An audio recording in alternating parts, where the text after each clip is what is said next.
Well, thank you for joining today's event, Bringing Broadband to You, sponsored by the Iowa Work-Based Learning Coordinators and hosted by the Iowa Intermediary Network. Our moderator today is Megan. I'm going to turn it over to her so we can get our panelists introduced and start learning about what bringing broadband to you could mean in the career world. Thank you, Stephanie, for the introduction. All right, let's go ahead and jump in. Let's start with introductions from our three panelists. The first one on my screen, Terry, do you want to go ahead and start? Sure. I'm Terry Burke. I'm the staff manager of engineering and construction for Windstream, and I cover Iowa and Minnesota. Awesome. And can you kind of tell us what your maybe like what your position is there and how long you've been there and maybe like the education that you have? Sure. Yep. I'm a double E grad from Iowa State. I've been in the industry about 34 years. I've got the outside plant, engineers under me as well as the construction people. Windstream, has over the last couple of years, decided that it's more cost effective to bring engineering and construction back in house. We first brought our engineering back in house a couple of years ago, and we're in the process of bringing our construction back in house as well. So we've got a lot of jobs open right now. So I don't know if you want me to get into that right now, or we can talk about that later. But yeah, we can circle back to that a little bit later. But thank you for introducing yourself. Appreciate it. You bet. You Keita, betcha. do you want to go ahead? Yeah, I'm Keita Horace, and I'm the customer service manager for the city of Pella, primarily for Pella Fiber, which is the city's telecommunications utility. Thank you very much. And Brian? Brian Quirk, general manager for New Hampton Municipal Utilities, oversee our communication side, our electrical and generation. I guess we're fairly staffed, but can talk about education requirements and what I look for in bringing on new people. Great, thank you, Brian. All right, let's jump into our questions. So Keita, we're going to go ahead and start with you. Okay. So can you please explain what broadband is? What broadband is? Well, the FCC defines broadband as internet speeds 25 by 3, but really what it means to us is access to the internet. That's my easiest way, I guess, of explaining it. Awesome. Terry, Brian, do you guys have anything else to add? Oh, well, yeah, I mean, go ahead. Sorry, go ahead, Brian, Terry. Go ahead. I was going to We're say, all excited to answer. Back when I started, we didn't have broadband, and initially when internet came out, we just had dial-up. So broadband kind of distinguished itself, from regular dial-up internet as being higher speed. And of course, since the 90s when we started offering DSL, the speeds have just kept increasing as the demands of the customers have increased. So absolutely, thank you. Brian, what do you have on that? Yeah, basically what Terry said. Yeah, I mean, it's just demand and what you see with consumer products, everything being Wi-Fi capable, internet capable, that the speeds are going to be required to accommodate the the future of how we do business and how we enjoy entertain ourselves, I guess. So. Absolutely, thank you. The next question, we're going to go ahead and start with Terry. What different jobs or careers do you hire for? So right now in my department, we're looking for construction techs and cable splicers. We also from time to time do have openings for outside plant engineers, but we presently have a campaign to take construction back like we talked about, and have openings for 58 people. We filled 25 of those positions and have 33 openings right now at various locations throughout the state. And then can you piggyback on maybe the education and or training that those individuals that you're seeking would need? Yep. So really basic, these basic positions in construction just need a high school diploma or GED. You know, we like them to have, 1 year of, telecom construction or related construction. If they, have been to a lineman school, we would consider that in lieu of, experience. And then, once they're hired, we do full blown training at our training center in Grinnell. We provide them about 4 weeks of, intensive training on, aerial and buried construction, as well as copper and fiber splicing. Great, thank you very much. Keita, what about you guys? Can you kind of talk about the different jobs, careers, and then what education that you're seeking? Absolutely. So I didn't mention my education before, but I was a high school grad when I started working for a telecom company and then worked my way up. Throughout that time, I did a few certificate programs. And I would say, you have to work your way into it. It's really important to get that education piece ahead of time. So we've got some fiber installers. We like to see them do some sort of an installer certificate, a lot of times a 2-year degree. And then we've got network engineers or network admins. And we have one cybersecurity person, and that person has a master's degree. So you're talking about positions all the way from front desk to that cybersecurity master's level of education. Thank you very much. Brian, what about you guys? Who are you seeking? What jobs? Maybe how many do you have open right now? And then kind of talk about the training and education that you're seeking for those individuals. We'll potentially have another job opening as our customer base increases. Typically, I'm looking for somebody that has gone to school for IT tech. A lot of, I don't know, Terry and Keita can probably relate to this too, but I mean, you have different operating platforms for what you're using. So it gets to be kind of a somewhat specialized in the schooling. And so we work with our vendors and our engineering firms to train the new people and get them up to speed. But a lot of it you have to come in with a basic understanding of how networks work and things to look for. And we do in-house training for splicing and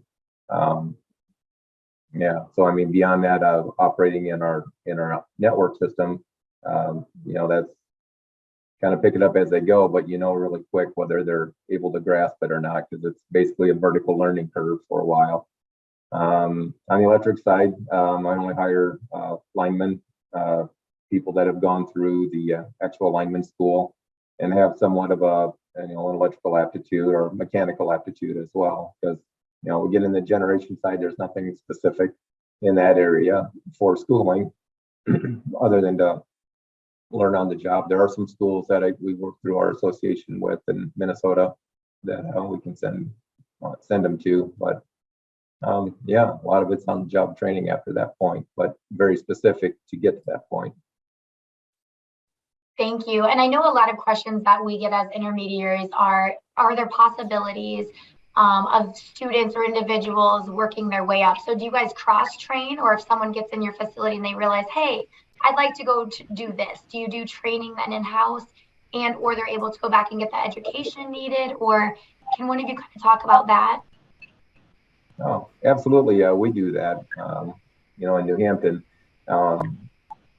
Like I said, with nobody on the, not really a specific school for generation side, that's why I hire all linemen. So the first thing that you do is respect the voltage that we're working with. And, you only get to make that mistake once, and, we'll be writing your folks a letter.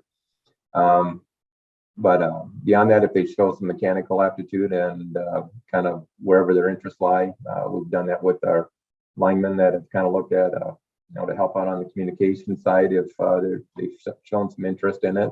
And, they may migrate that way, as we have openings. But, for the most part, we're pretty secular the way we are now.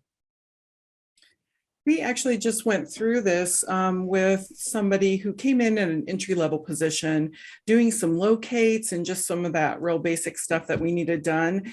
And he, just out of need really, started helping the installers and some of the network admin folks. So he was able to go through each position in the outside plant and has kind of figured out that he really likes the fiber installer part, the working with the customer out in the field and some of that splicing. So there's definitely an opportunity to kind of move around and figure out what your skills set fits with.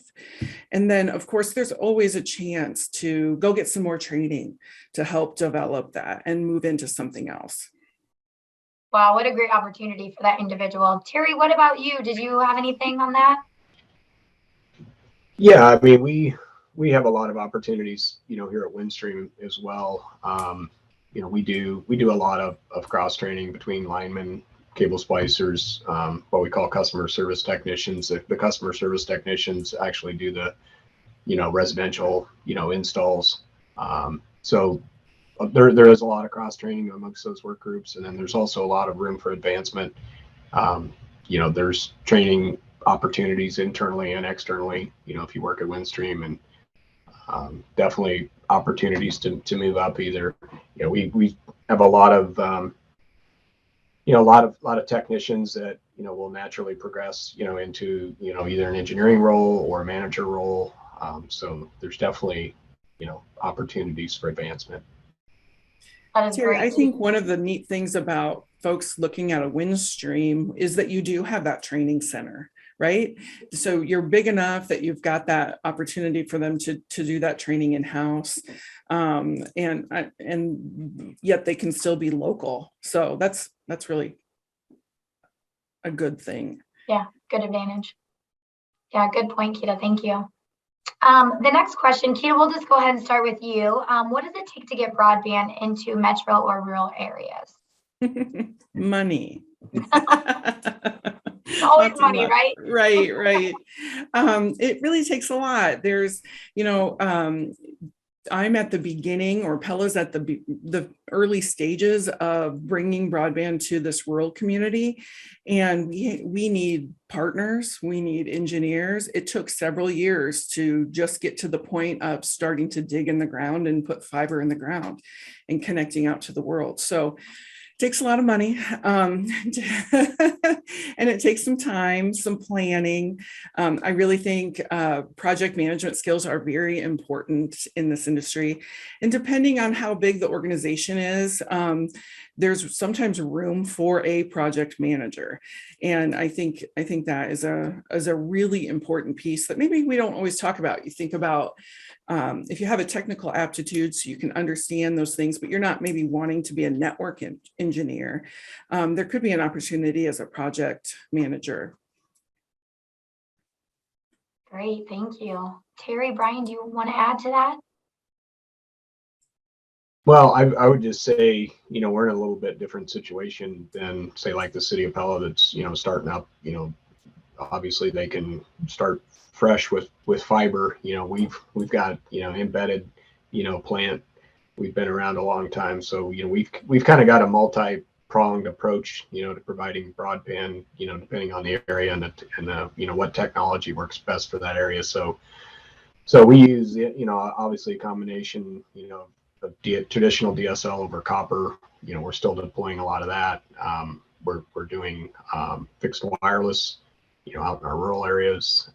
We're using a lot of what we call DLC sites, which are fiber fed cabinets in rural areas with trying to use that copper distribution. But we are trending more and more to fiber to the home, because that's really where you need to be to get the highest speeds available and the most reliable. There are some issues with the wireless, with the terrain and the trees, so it doesn't work for everybody. Where the fiber to the home is pretty bulletproof, but it's also the most expensive. so it's a trade-off.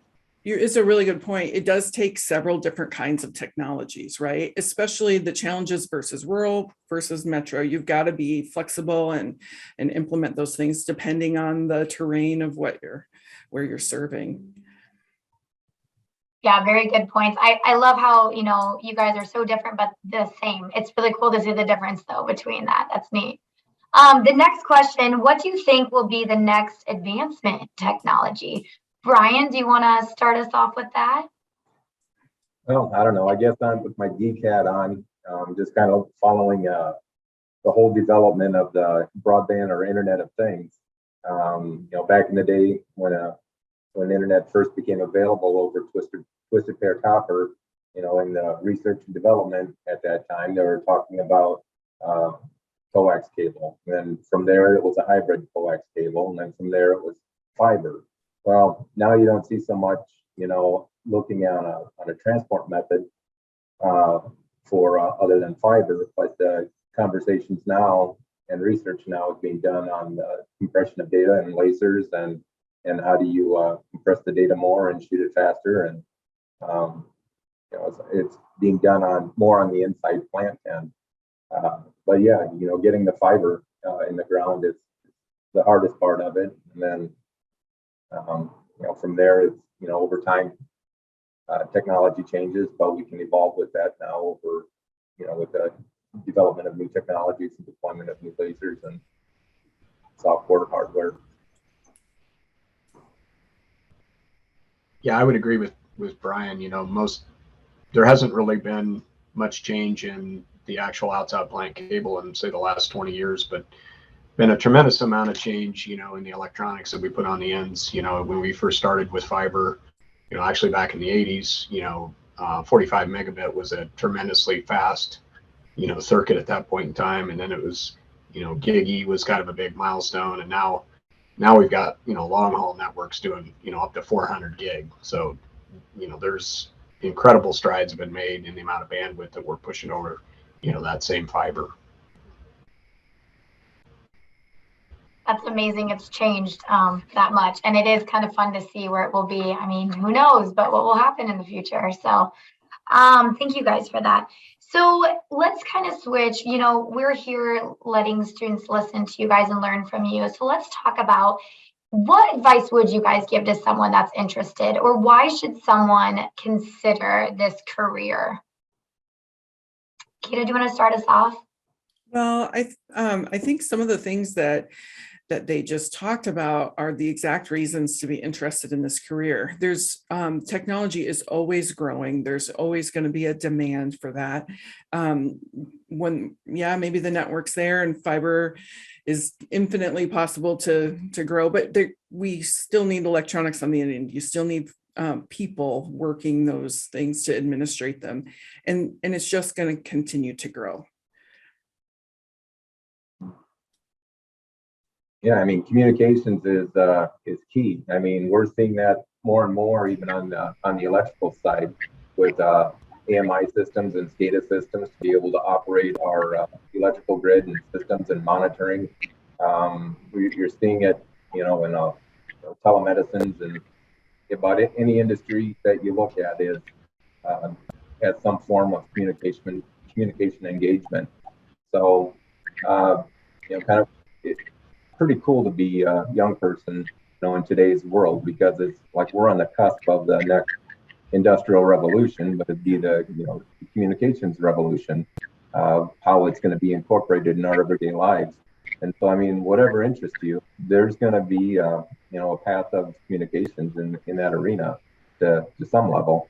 And so, I mean, as a student, my advice would be is if you have an interest in science and math, stick with it. Those are going to be kind of your foundation blocks into growing and developing into, any of these technical fields, because it's kind of your baseline for everything.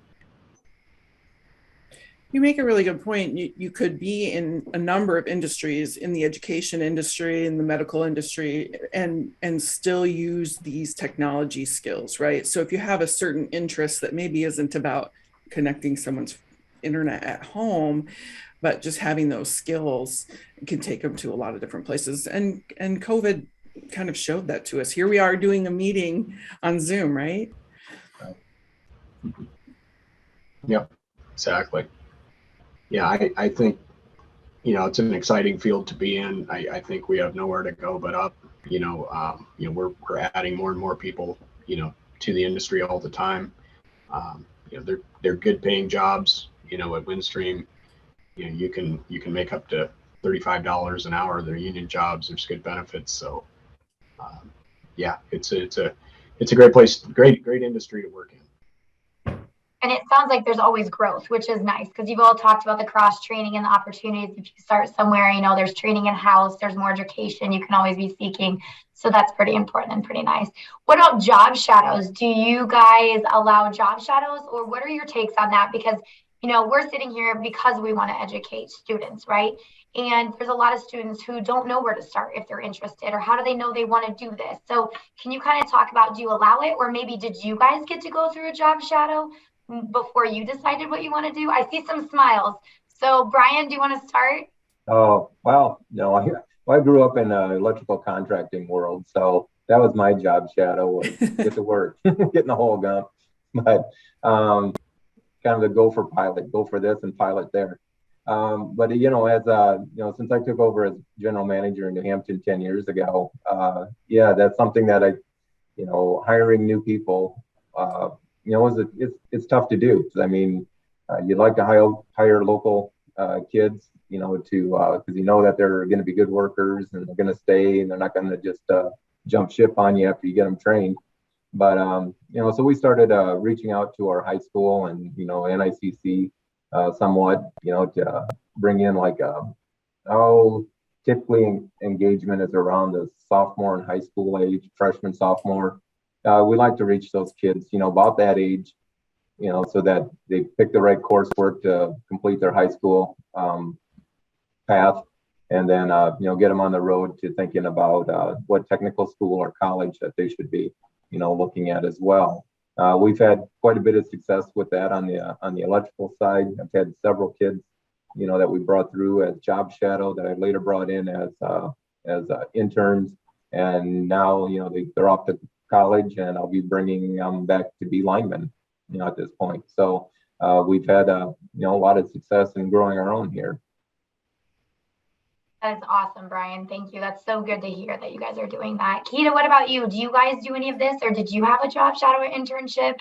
I didn't, but the last place that I was at was a private telecom, so not public, and a little bit smaller organization. And we partnered with the local community colleges to bring those job shadows in. And it was really, really helpful for them to try and kind of sort through. And we did have a high school student at one time, just trying to decide which aspect they wanted to take of the industry.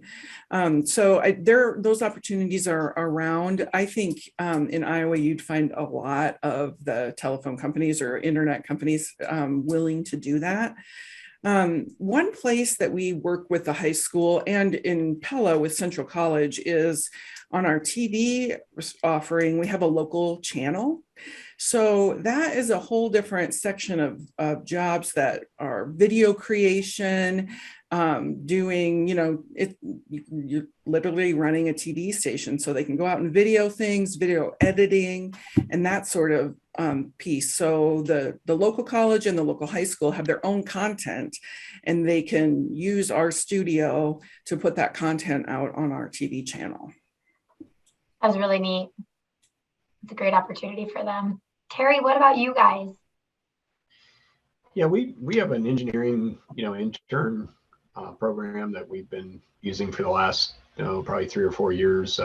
It's mainly based out of Lexington, Kentucky. Where, it's kind of a traditional internship. Guys and girls come in for, maybe summer or, even during the school year, work a little bit, try it out. And then if there's opportunities, they're allowed to apply for those and then, move right into, an engineering position.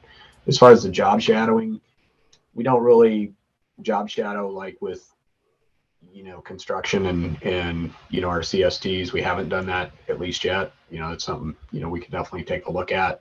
Once they're hired, of course, then, that is part of the training process. You go through the formal training and then, usually, work with a peer and shadow them for, a period of time till, you get your feet on the ground. So we do job shadowing, but it's more of an internal process.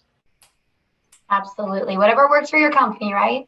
One other topic, one other thing I wanted to ask you guys before we end here is we talked a lot about, I guess, everything and financial and all that, but what about hours? I don't think anybody touched on that. Like, what does a typical day look like for you guys? Or maybe your employees, but even just you guys, weekends, holidays, on call, emergencies. Can you guys kind of talk about that? Well, in New Hampton, we have a on-call and standby services set up in place where one of the guys is always on call. They take the pager or laptop home with them, and they're on call for that week, and then the next week it changes up. And if they have an issue that requires an extra set of hands, we have a standby person. They're only allowed to we give them like a 2-hour response time for that, where they've got to come be able to respond to come back and help within 2 hours of being contacted. So but for the most part, it messes up basically a weekend a month, so it's not horrible. But in overtime, we try to keep that to a minimum, to keep our costs and stuff down. But sometimes it's necessary, especially when storms roll through. You really don't have a choice, and just got to be out there. So yeah, typically that's my day is kind of spent dealing with everything, I guess, from customer complaints to dealing with vendors to looking at new technology, and kind of whatever breaks, be there to fix it. Yeah, I would say we're a lot like Brian. Big differences is we're just now transitioning over to using our own construction people. So we're still using contractors right at this moment in time. So the contractors are doing the call outs right now, but we're as we get more people hired and trained, we're going to be pulling that all of that call out duty back in house, which is pretty complex thing to administer. So there's a lot of moving parts to that, but typical day for construction person would be hey, they come in the morning, they call in their locates for jobs that are a couple days out. You got to give 48 hours notice. They grab their work prints for the job that they're going to be working on. They make sure they've got all the materials. They make sure they've got all their equipment. They head out to the job site. They usually start at typically in the summertime, you're going to start for sure 7 a.m. and work till 4. There is overtime sometimes when it's required. Like Brian and like most companies, you try to keep the overtime to a minimum, but there are times when it's needed, and you got to use it. So you got to get the job done. So that's kind of a typical day for a lineman. Cable splicers, kind of similar deal. They would go out and splice either copper or fiber. Work service orders, do cutovers, that kind of stuff. There's what we call mops in the middle of the night. For like high profile circuits that you can't knock down during the day. We've got to do those at midnight. So you got to schedule those between like midnight and 6 a.m. So I'm sure Brian and Keita are have dealt with that as well. So. Thank you very much. Keita, did you have anything else to add? I don't necessarily have anything else to add, just that, it's true. Each role, has to make sure that those services, the internet, are available all the time, right? The internet is the new phone line. It used to be you needed dial tone so you could make a phone call. And now the internet seems like a need, right? Not a want. And it is. We've got big companies here in Pella that are running 24 hours a day. And, so again, we do maintenance at night also, but you have to be able to accommodate all of those things and take care of those customers all day long, 7 days a week. Very good point. I agree. It is definitely a need, especially for big companies. You think about everyone that uses it, it's like it's a real deal. So well, that wraps up our questions, and I want to thank you guys for chatting with me, and I'm going to hand it over to the other intermediary now to kind of wrap us up. So thank you for spending time with me. Thanks, I Megan. learned a lot. Yes, definitely. More involved than I thought.